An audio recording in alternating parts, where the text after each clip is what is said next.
Hey everyone, today I've got a quick DaVinci Resolve tutorial for you. I'm going to be showing you how to add rounded corners to your video clips here in DaVinci Resolve. It's really quite simple to do, so let's go ahead and dive right into it.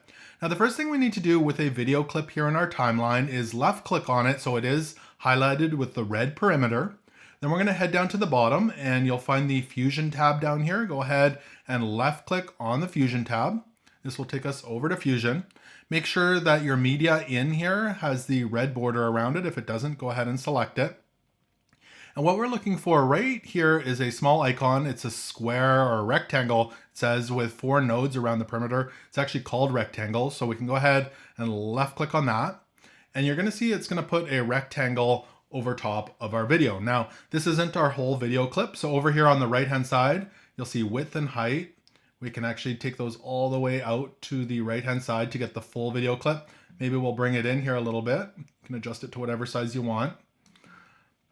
And then right under that, it says corner radius. So there's a little slider bar here and we can adjust that to whatever radius we want on those corners. So let's go with something like that.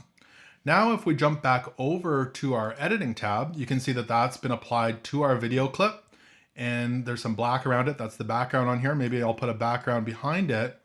And now when we watch that, you can see that our video clip has rounded corners. And it's really that simple to add rounded corners to your video clips here in DaVinci Resolve.